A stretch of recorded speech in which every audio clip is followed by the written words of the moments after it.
Okay, take 3. Greetings, comrades. So, in my last video, I talked briefly about the degeneration of the global capitalist economic and political system, and today I'd like to talk about a couple of subjects kind of surrounding that, as I still have much more to say about it. Now, all this talk of the EU and the IMF effectively taking over modern European governments has likely sent the far-right nationalist Eurosceptic parties into a euphoric frenzy of jeers and whoops, with cries of "we told you so," "you're not laughing now," etc.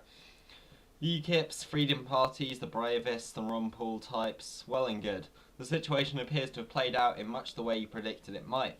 I'm sure Breivik, if he's even got access to any outside news, is sat in his cell chuckling right now. The New World Order, Illuminati chasing, info wars, Alex Jones ball lickers have all come out to roost, stockpiling ammunition and covering everything below in their inane shit. The fascists and neo-Nazis are surely gearing up to restore national pride against the Jewish EU dictatorship. All these freaks, weirdos and outcasts can finally feel vindicated by these tragic events that they have no solution to get us out of. Why? To begin with, all, in their own way, seek a return to capitalism as they would have imagined it once functioned. Poverty and dead workers shot by hired guns, airbrushed away, of course. The simple reason that they imagine this to be a realistic possibility is that the petty bourgeois, their usual support base, at least a section that has a degree of knowledge of economics and isn't just hanging around in the hopes that someone might be able to get rid of all the Muslims or something, views ideology and economic doctrine as something like a computer program that can be downloaded and installed into society, which is why their strategy for getting from A to B is often so lackluster. They think that if they vote Ron Paul, suddenly we automatically have libertarianism. If we vote Obama, the USA automatically becomes a Maoist socialist dictatorship. The ones among them who somehow get elected and realise it's not quite as easy as that, deflate and bow down to authority and reserve their energy for patriotic diatribes about liberty, etc., etc. To win some votes from the enraptured and the jaded. But this is the nature of the petty bourgeois. Beyond the acquisition of short-term gains, they have no courage in defending or advancing their class, despite any bold speeches which they may spew from their mouths, will happily lick the boot of the bourgeoisie, if only to ensure that they get the opportunity to do so again tomorrow. Vote Ron Paul. Why? Would he have the power to overthrow corporate domination of the US political and economic spheres? Would he try anyway and be knocked down as a martyr for liberty? No. He would bow down and pay tribute, let business go on as normal, in the name of freedom, just like any president. Even this anti-Reagan is only really there to do Reagan's job. When his generals and security advisors crowd around him and tell him how some peasant militia and some oil-rich third-world shithole poses a grave threat to the US's national interests, would he make the ethical choice? No. He'll do whatever it takes, i.e. bomb anyone necessary, to defend US hegemony. Again, that would be his job, is what the position implies. It's why they'd vote for him, at least in the Bible Belt. Vote for Geert Wilders. Vote for UKIP. Vote for Freedom Party or National Front. Why? Will leaving the euro save us? The markets have already ingested poisonous debt. The disease has been caught. Will chopping off a limb help anything? Very few European countries are capable of autarky. Maybe France, maybe Germany. But would such autarky be comfortable? Doubtful. Immigrants would be the first to go. They'd have to somehow be expelled, which would cause some acute social conflict. Any viable strategy for that, under circumstances which would likely preclude a monetary incentive for a government of any long-term vision of survival alone in the cold, would likely involve internment camps and knocks on the door in the middle of the night. If communism's so great, why don't you move to North Korea? Well, why bother when you want to bring it here for me? That's what autarky and ultranationalism looks like. Some comrades think this would be a great path to follow, but I'll get into that in a minute. The fact is that any government would have to maintain some form of economic relationships. Perhaps ditch most of the euro and cozy up with Russia and China? Sure, if they can afford or even want to buy what you're selling. If they're willing to take on a charity case, a pariah, an outcast, an apostate to the market hegemony. Forget not that even Gaddafi was cozying up to Tony Blair a few years ago. However, that's the subject for another video. Besides, the EU's already sheepishly hinted that any help from China would be welcomed, but again, a subject for another video. They've got their own crisis brewing. Britain is perhaps an example of a half-in, half-out policy, maintaining our own currency. We're still tied to Europe, however. The bourgeoisie have spoken. If we go down, we're taking all you motherfuckers with us. For the bourgeoisie of the 21st century is truly international. Their interests spread to every corner of the globe. Their influence creeping into every government that will let it. Global finance capital, the dictatorship of the bourgeoisie. And they've poisoned the well, and the sign reads, "You will drink, sooner or later, or you will die first." Because while we do, of course, have British and French and German companies, the massive ones, the ones that really make the money, the investors aren't tied to any particular country. They're cosmopolitan. They go wherever the cash is, and they don't even have to leave their living rooms to do so in this modern age. So what about the radical left? Well, the KKE is the most prominent in Europe, left-wing nationalist, Stalinist, favouring secession from the European Union and autarky. Most definitely a better option than any fascists which might use the fact that their country has been taken over by the European bourgeoisie to gain popularity, but not a huge fucking leap in economic terms. They, along with other smaller leftist groups and parties, many of which are Marxist in some form or another, have promised fierce resistance, and I'm sure they'll give it. The anarchists will likely just go completely nuts. It's a bad time to be a Greek policeman. Hell, it's a bad time to be a Greek. However, their strategy is socialism in one country. Understandable, given that nowhere in Europe has such a comparable Marxist movement, and the desperation of the Greek people. Still, I do not believe that socialism in one country is a good solution for the long term. It could lead to Greece being starved out, invaded, or even more economic devastation, and of course suffering from the Greek workers, unless a revolution spreads across the European continent, which seems most unlikely in the near future. I believe in world revolution. If the Greek communists are to take power, then Greece could not stand alone at this point, especially when the world around it is collapsing. Still, overthrowing the technocracy and a move towards elections would be a start. Now, I've said harsh words about the KKE in a previous video, and I still believe that their leadership made a terrible decision on that occasion which warranted criticism. Still, I feel disquiet at the harshness of my words.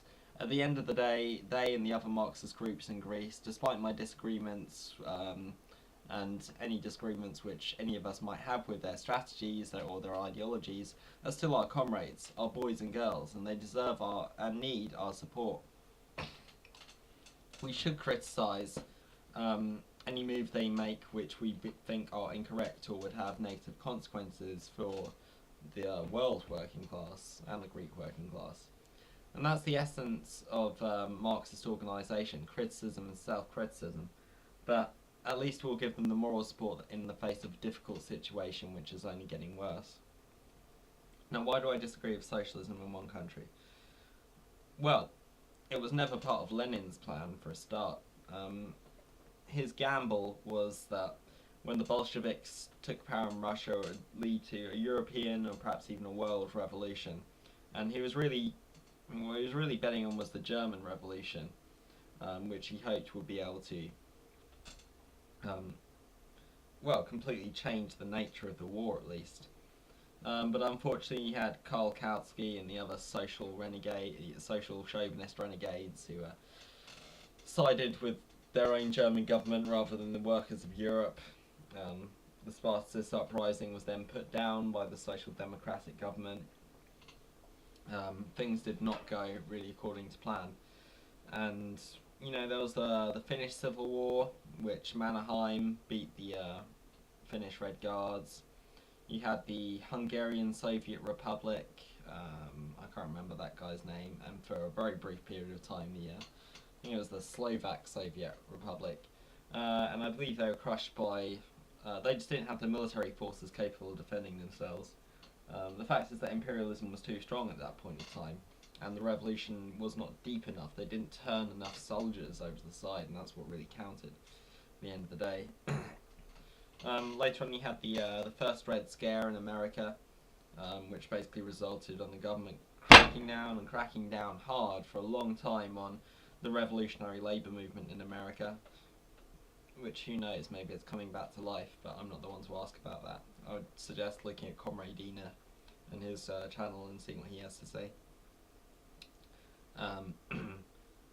And you had the May 4th movement and the kind of sort of social revolution in China, which basically indirectly led to the rise of Mao, something like, I don't know, 30 or 40 years later. But essentially, the USSR was isolated, it was militarized, it was wrecked by a war with Germany, it was wrecked by a civil war, it was invaded by, oh god, like 7 different countries, including Japan, America, Britain, France, others possibly. They had a war with Poland. Of course, they had internal rebellions as well with the left SRs.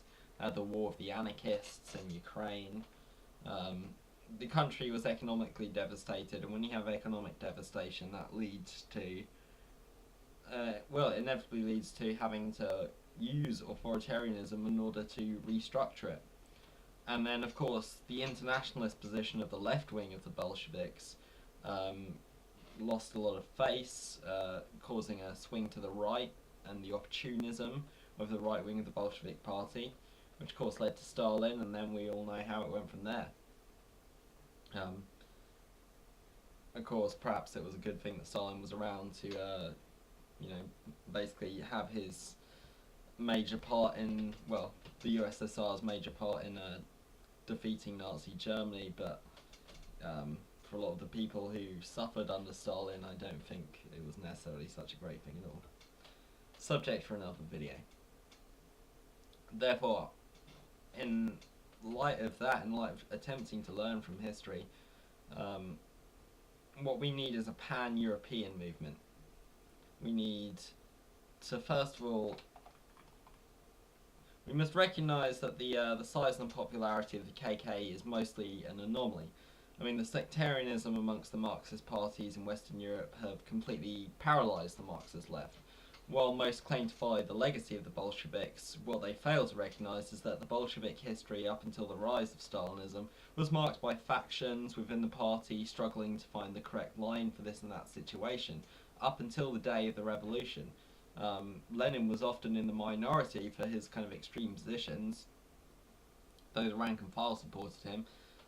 There was lots of arguments, lots of struggle. It wasn't one man making a decision and everyone else following it. There was actual democratic centralism. They were a mass party of all workers. They had diversity in thought and unity in action, and this is the principle of democratic centralism. And it's such a party like that which we need in Europe today. In order to struggle against what should now be regarded as open class warfare against the workers of Europe, we must seek to build a pan-European resistance at every level, including unions, including strikes, Marxist groups. Divided, we are surely powerless, even at a national level. We have to be able to mobilise ourselves on a continent-wise basis. And we need unity amongst workers. We need internationalism. And as much as I sympathise with the struggle of the KK, I don't think their recipe of socialism in one country and leftist nationalism is really necessarily what we need right now. But I don't know. We're all with them in what they're struggling for. But I leave this as food for thought anyway, for the time being.